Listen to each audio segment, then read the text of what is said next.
Kalau yang dibicarakan oleh mereka itu adalah perkara duniawi atau perkara dunia, mungkin perkara fisika, kimia atau biologi atau yang lainnya lah, intinya bukan masalah ketuhanan, ya nggak ada masalah guys, nggak ada masalah. Tetapi kalau mereka sudah berbicara tentang Tuhan, Tuhan di atas ya, maka tidak boleh kita belajar dari mereka guys. Assalamualaikum warahmatullahi wabarakatuh. Hai guys, thank you banget buat teman-teman yang udah klik video ini. Semoga teman-teman mengkaryakan saya dan tidak kurang satu apapun. Baik lagi sama gue, Irfan Siregar di AMD Story, Make Sure Stories.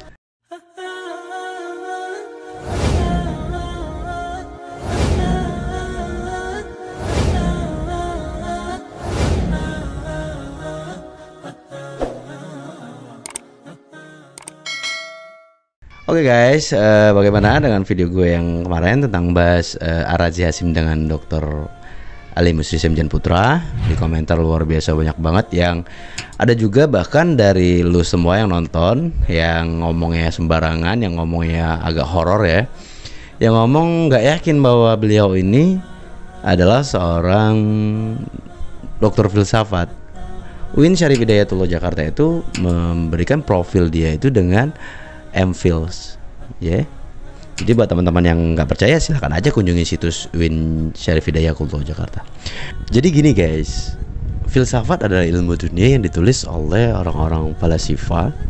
Ada falasifatul Yunan seperti Aristoteles dan Plato, dan mereka punya buku-buku dalam bahasa Inggris dan sebagian sudah diterjemahkan. Dan kemudian ini diikutin oleh falasifatul muslimin. Kalau yang dibicarakan oleh mereka itu adalah perkara duniawi atau perkara dunia, mungkin perkara fisika, kimia atau biologi atau yang lainnya lah, intinya bukan masalah ketuhanan, ya nggak ada masalah guys, nggak ada masalah. Tetapi kalau mereka sudah berbicara tentang Tuhan, Tuhan di atas ya, maka tidak boleh kita belajar dari mereka guys, karena itu bukan bidang mereka.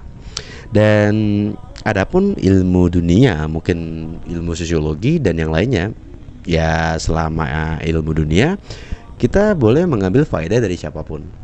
Kita boleh mengambil faedah dari siapa saja, selama tidak bertentangan dengan syariat. Ya guys. Dan adapun masalah ketuhanan, maka kita tidak boleh mengambil dari mereka guys. Kita tidak boleh mengambil dari mereka. Karena ilmu tentang Allah itu bukan dibangun atas analogi. Allah adalah sesuatu yang gaib. Tidak mungkin kita menganalogikan Allah dengan sesuatu yang kita lihat guys. Jadi bener ya. Jadi kita itu tidak bisa menganalogikan Allah dengan apa yang kita lihat. Kalau sudah bicara tentang ketuhanan, kita tidak boleh mengambil ilmu dari mereka. Ya. Jadi banyak orang yang tersesat karena filsafat atau ilmu kalam ini. Jadi hati-hati. Ya intinya kalau bicara masalah dunia ya silakan saja kita mengambil pemahaman dari atau mengambil faedah-faedah dari filsafat atau ilmu kalam ini untuk perkara dunia ya. Tapi kalau masalah Tuhan, jangan belajar dari mereka atau jangan mengambil dari orang-orang itu.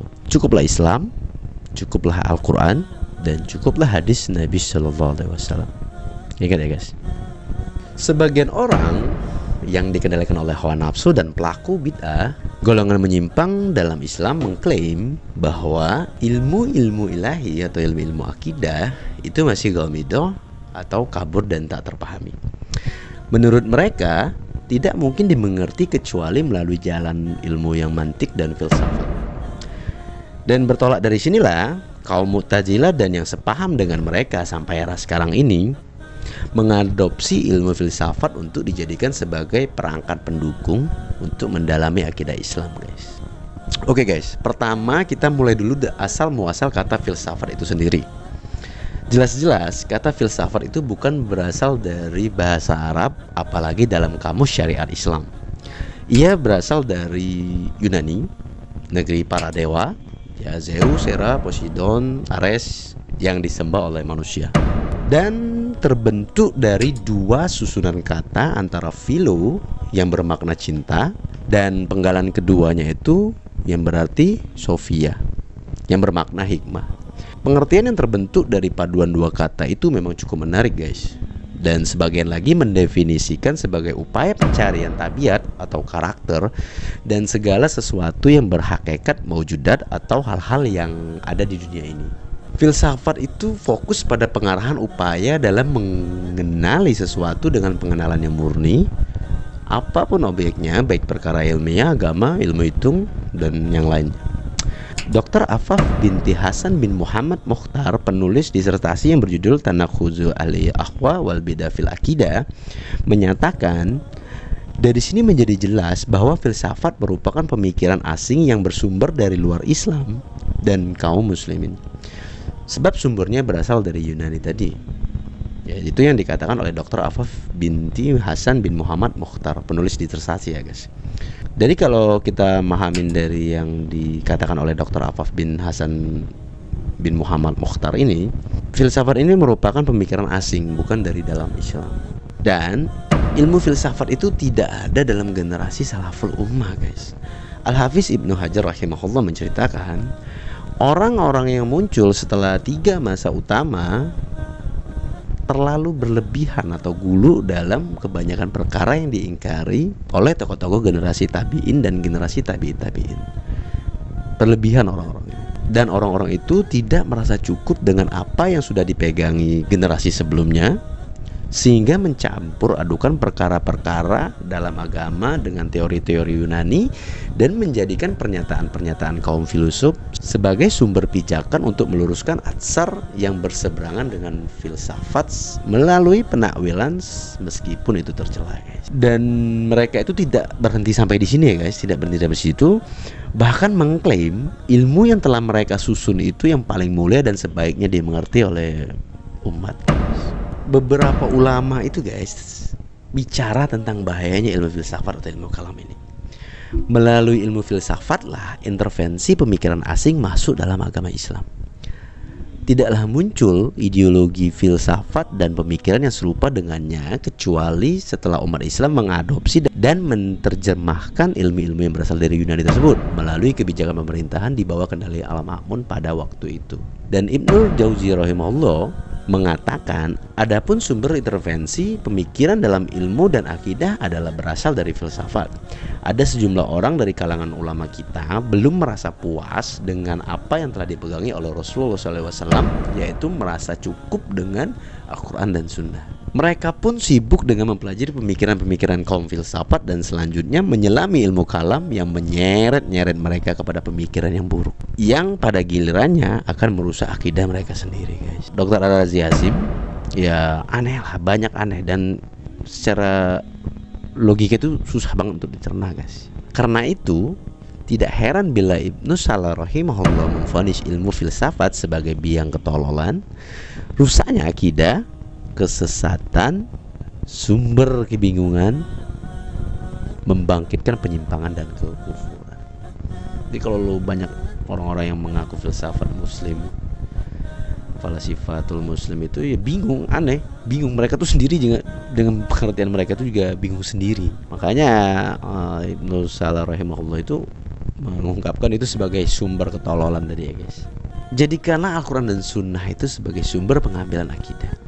Kebenaran dengan segala perangkatnya telah dibawa oleh Rasulullah SAW. Selanjutnya tanggung jawab penyampaian kebenaran dari Allah Azza wa Jalla itu diemban oleh insan-insan pilihan sepeninggal Nabi SAW, generasi sahabat radhiyallahu anhum. Allah Azza wa Jalla mengutus Rasulnya dengan petunjuk dan agama yang hak.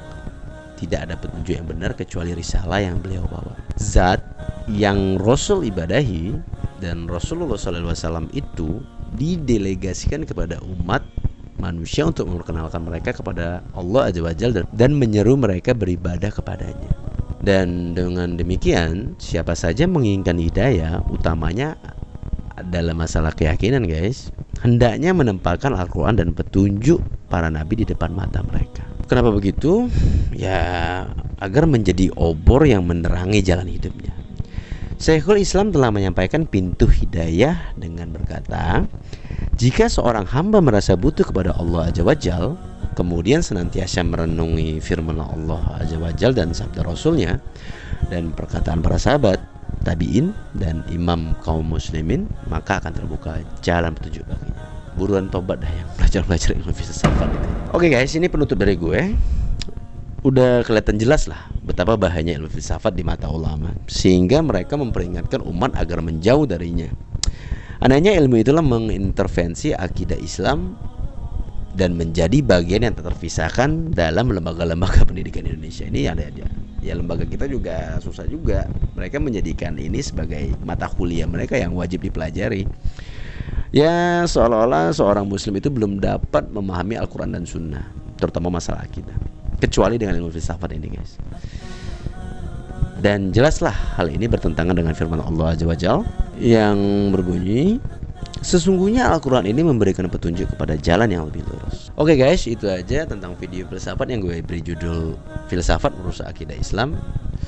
Buat teman-teman yang belum subscribe, jangan lupa subscribe, like, comment, and share. Jangan lupa nyalakan lonceng juga agar tidak ketinggalan video informatif lainnya dari AMD Story. Dan semoga Allah Subhanahu wa Ta'ala memberikan taufik dan hidayah kepada kita semua. Semoga video ini bermanfaat. Subhanakallahumma wa bihamdika asyhadu alla ilaha illa anta astaghfiruka wa atubu ilaik. Irfan Siregar pamit. Wassalamualaikum warahmatullahi wabarakatuh.